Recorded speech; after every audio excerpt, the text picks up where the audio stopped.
اپنی بیٹی کی شادی وہ 50 لاکھ روپے میں کر رہا ہے، پڑوس میں غریب کی بیٹی کا نکاح ہے، اس کے پاس 5000 روپے نہیں نکلتے، تو ایسے شخص کو کیا کہا جائے گا کہ یہ آدمی ہے؟ ابھی انسان والی صفات اس کے اندر نہیں پیدا ہوئی ہے۔ آدمی میں انسان میں فرق ہے۔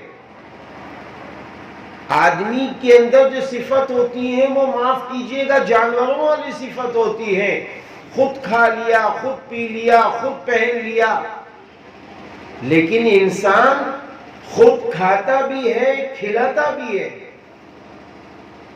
انسان اچھا مکان بناتا بھی ہے، بنواتا بھی ہے۔ انسان اپنی بیماری میں دوا لاتا بھی ہے، اگر کوئی بیمار پڑ جائے تو اس کی مدد بھی کرتا ہے۔ انسان اپنے گھر میں رہ کر اپنے ماں باپ کی خدمت کرتا ہے، اپنے بھائی بہنوں سے محبت سے پیش آتا ہے۔ انسان کبھی نہیں لڑتا، لڑنے والے آدمی ہوتے ہیں، عورتیں ہوتی ہیں۔ کوئی صالحہ خاتون لڑتی نہیں ہے۔ جس خاتون کے اندر انسانیت داخل ہو گئی ہے، اللہ اور رسول کی محبت داخل ہو گئی ہے، نبی کی محبت، اتباع، پیروی داخل ہو گئی ہے، تو وہ کسی سے لڑتی نہیں ہے۔ عورتیں لڑتی ہیں، انسان کسی سے لڑتا نہیں ہے، نہ کوئی عورت کسی سے لڑتی ہے۔ انسان کی صفت یہ ہے کہ انسان ایک دوسرے کی مدد کرتا ہے۔ اسی لیے تو آپ صلی اللہ علیہ وسلم نے فرمایا من لا یرحم لا یرحم، جو شخص رحم نہیں کرتا اس پر رحم نہیں کیا جاتا۔ آپ صلی اللہ علیہ وسلم نے فرمایا لا تباغضوا ولا تحاسدوا ولا تدابروا وكونوا عباد الله اخوانا۔ آپ صلی اللہ علیہ وسلم نے فرمایا اے اللہ کے بندوں، آپس میں ایک دوسرے سے حسد نہ کرو، ایک دوسرے سے بغض نہ کرو، ایک دوسرے سے کینہ نہ رکھو، اور ایک دوسرے سے منہ نہ پھیرو۔ وَقُولُوا عِبَادَ اللَّهِ إِخْوَانًا، اللہ کے بندوں بھائی بھائی بن کر رہو، بھائی بھائی بن کر رہو۔ ایک دوسری روایت میں ہے کہ آپ صلی اللہ علیہ وسلم نے فرمایا قسم ہے اللہ پاک کی، قسم ہے اللہ پاک کی، قسم ہے اللہ پاک کی، وہ شخص اس وقت تک مومن نہیں ہو سکتا جس کا پڑوسی اس کی شرارتوں سے محفوظ نہ رہے۔ یہ انسانی صفات کی بات چل رہی ہے۔ ایک روایت میں ہے وہ شخص مومن نہیں ہو سکتا جس کا پڑوسی رات میں بغیر کھائے سو جائے اور وہ شخص کھا کر سو جائے۔ انسان کبھی اس طرح سو ہی نہیں سکتا کہ اس کا پڑوسی بھوکا ہو اور اس کو نیند آ جائے، اس کا پڑوسی بیمار ہو اور وہ بیماری کے علاج کے لیے پیسوں کے لیے پریشان ہو اور وہ اس کے پر توجہ نہ دے حالانکہ اس کے پاس رقم موجود ہے۔ تو انسان اور آدمی میں یہی فرق ہے۔ جب ہم انسانی صفات کے مالک بنیں گے تو ہم آگے بڑھتے چلے جائیں گے۔ اب یہ انسان کا کارخانہ کہاں ہے؟ یہ انسانوں کا کارخانہ مدرسے ہیں، یہ انسانوں کا کارخانہ یہ مدارس ہے، اسی لیے ان کو پاور ہاؤس کہا گیا ہے۔ یہ اسلامی پاور ہاؤس ہے۔ آپ کا بچہ جب مدرسے میں جاتا ہے، آپ کی بچی جب مدرسے میں جاتی ہے، تو آپ یہ ذہن میں رکھ لیجئے کہ آپ کی بچی کتنی بھی بگڑی ہو، ہمارا بچہ کتنا بھی بگڑا ہو، آپ یہ یقین رکھیے کہ پلٹ کر یہ بچہ آپ کی خدمت کرنے والا بنے گا. ایک دن پلٹ کر یہ بچہ آپ کا سچ بولنے والا بنے گا. ایک دن پلٹ کر یہ بچہ آپ کا اللہ اور رسول کے فرمان کو زندہ کرنے والا بنے گا. ایک دن پلٹ کر یہ بچہ اپنے پڑوسی کا حق ادا کرنے والا بنے گا. میں آپ کو سچ بتاتا ہوں، ایک روز میں امین آباد کی طرف سے گزر رہا تھا. ہاں، پیدل امین آباد میں جا رہا تھا تو پڑوس میں ایک مکتب تھا. اس مکتب سے ایک چھوٹا سا بچہ جس کی عمر تقریباً 6-7 سال کی ہوگی اور 2 بچے ساتھ میں تھے. ایک بڑی بچی بھی تھی جس کی عمر تقریباً 10 سے 12 سال کی ہوگی. تو وہ بچے آپس میں گلے میں ہاتھ ڈال کر چل رہے تھے، 2 بچے آگے 2 بچے پیچھے.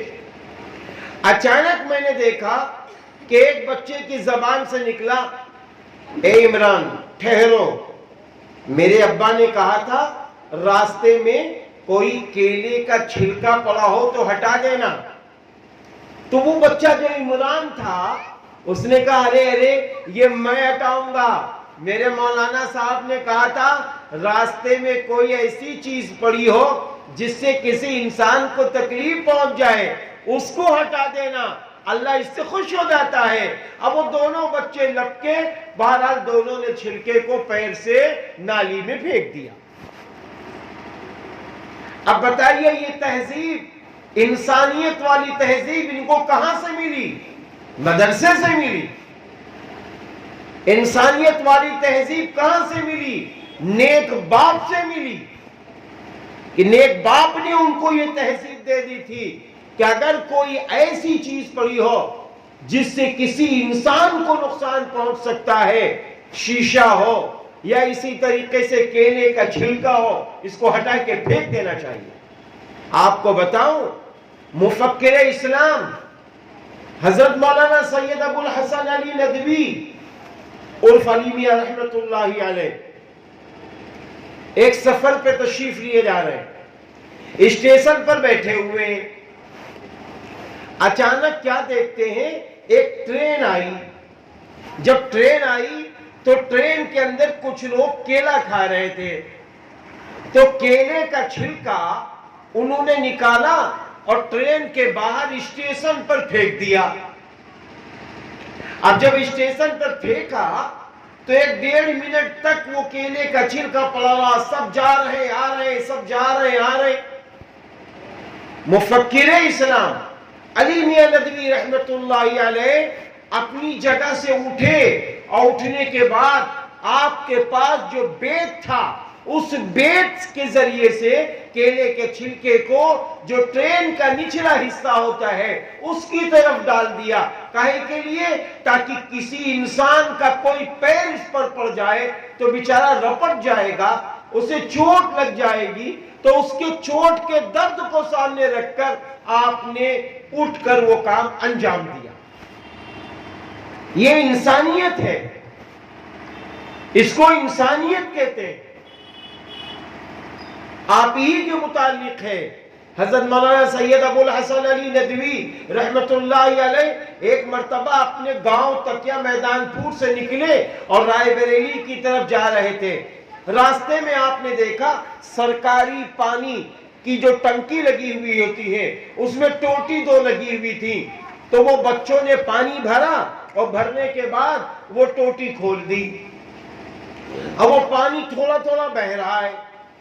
حضرت نے رک کر اتر کر گاڑی سے پہلے وہ ٹوٹی بند کر دی اور اس کے بعد بیٹھ گئے. کیوں؟ اس لیے کہ یہ پانی بیجا خراب ہو رہا ہے، یہ اسراف ہے. نہ یہ کسی چڑیا کے منہ میں جائے گا، نہ یہ کسی انسان کے منہ میں جائے گا. تو حضرت نے اس پانی کو کیا کیا بند کر دیا تاکہ انسان کو نفع پہنچے. یہ انسانیت ہے، اس کا نام انسانیت ہے. ابھی میں آپ کو سچ بتا رہا ہوں، آپ تعجب کریں گے. ہمارے بسوا کے قریب میں ایک دیہات ہے دیہات کے ایک ڈاکٹر صاحب ہیں، ہمارے ہندو بھائی ہیں اور ڈاکٹر ہیں، سرکاری ڈاکٹر ہیں۔ جب وہ گھر سے نکلتے ہیں اس سے پہلے یعنی 7 بجے سے تقریباً 9 بجے تک 9:30 بجے تک ڈاکٹر صاحب کی وہ بھیڑ لگی رہتی ہے، اور کہتے ہیں اتوار کے دن ان کے گھر میں ایسی بھیڑ لگتی ہے جیسا لگ رہا ہے کہ سب لوگ ٹوٹ پڑیں گے اپنی آنکھ کو دکھانے کے لیے۔ اسپتال میں بھی بھیڑ، ان کے گھر میں بھی بھیڑ۔ تو وہ بھیڑ کا نظارہ کیا ہے معلوم ہے؟ سنو میرے بھائیوں، میں نے کہا ڈاکٹر صاحب، میں خود گیا، میں نے کہا ڈاکٹر صاحب آپ کے یہاں بھیڑ بہت رہتی ہے، یہ بھیڑ اتنی کیوں آپ کے وہاں رہتی ہے؟ تو فرمانے لگے، کہنے لگے دیکھو ہم تو اپنے پیدا کرنے والے کو خوش کرنے کے لیے سب کی مدد کر دیتے ہیں۔ کوئی کہتا ہے میرے پاس 500 روپے نہیں ہے، دوا ہوئی 500 کی، ڈاکٹر صاحب 200، میں نے کہا یہی ڈال دیجئے، اسی پہ میز پہ رکھ دیجئے، اسی میز پہ رکھ دیجئے۔ کہتے ہیں اتوار کے دن ہم لوگوں سے یہ بھی نہیں پوچھتے ہیں کہ تم نے کتنے روپے میری میز پر رکھے ہیں، اور پھر انہوں نے اپنی جیب سے روپے نکالے، کہنے لگے یہ دیکھیں روپے ہیں، ہم اس کو گنتے نہیں ہیں، ہم اس کو گنتے نہیں ہیں، یہاں سے جتنے روپے ہو جاتے ہیں ہم اس کو لے جاتے ہیں اور دوا لے کے پھر لا کے رکھ دیتے ہیں، ہم کو تو پیدا کرنے والا دے ہی رہا ہے۔ تو ہم نے اپنی ماتا جی کے سامنے بات رکھی کہ ماتا جی یہ بتائیے ہم انسانوں کی کیسے مدد کریں؟ تو معلوم ہے کیا جواب دیا؟ کہنے لگے کہ میری ماں نے مجھ سے کہا، میری ماتا جی نے مجھ سے کہا کہ پیارے بیٹے، انسانوں کی مدد کا ایک بہترین راستہ ہے، وہ یہ ہے کوئی آنکھ دکھانے آئے جتنے پیسے ہو لے لیا کرو، کسی سے مطالبہ نہ کیا کرو۔ یہ انسانیت ہے، اس کا نام انسانیت ہے۔ ایک موقع پر رسول اللہ صلی اللہ علیہ وسلم کے چہیتے دوست اونٹ سے تشریف لیے جا رہے ہیں، راستے میں دیکھا کہ ایک خاردار پودا ہے، آپ نیچے اترتے ہیں اور اترنے کے بعد میں کیا کرتے ہیں؟ اس پودے کو اکھاڑنے کی کوشش کرتے ہیں، بڑی شدت کی تکلیف ہو جاتی ہے، بڑی شدت کی تکلیف ہو جاتی ہے، لیکن اس کے باوجود آپ اس پودے کو اکھاڑ دیتے ہیں اور اکھاڑنے کے بعد اللہ کا شکر ادا کرتے ہیں۔ تو آپ صلی اللہ علیہ وسلم نے ارشاد فرمایا کہ دیکھو جب انہوں نے ایک خاردار پودا اکھاڑا، اللہ کو یہ ادا اتنی پسند آئی کہ اللہ نے ان کی وجہ سے ان کو جنت عطا فرما دی۔ آج یہ مزاج ہمارے اندر سے نکل گیا، ہمارے اندر سے یہ سب چیزیں نکل گئیں۔ آج یہ کہا جاتا ہے کہ بھائی ارے ہم کیا اس کے ذمہ دار ہیں؟ نہیں، ہم راستے میں چل رہے ہیں، ہم اپنے بچوں کو بھی یہ باتیں بتائیں کہ راستے میں کوئی تکلیف دہ چیز ہو اس کو الگ کر دو، اس کو ہٹا دو، تاکہ کوئی انسان اس کی تکلیف سے نقصان میں نہ چلا جائے۔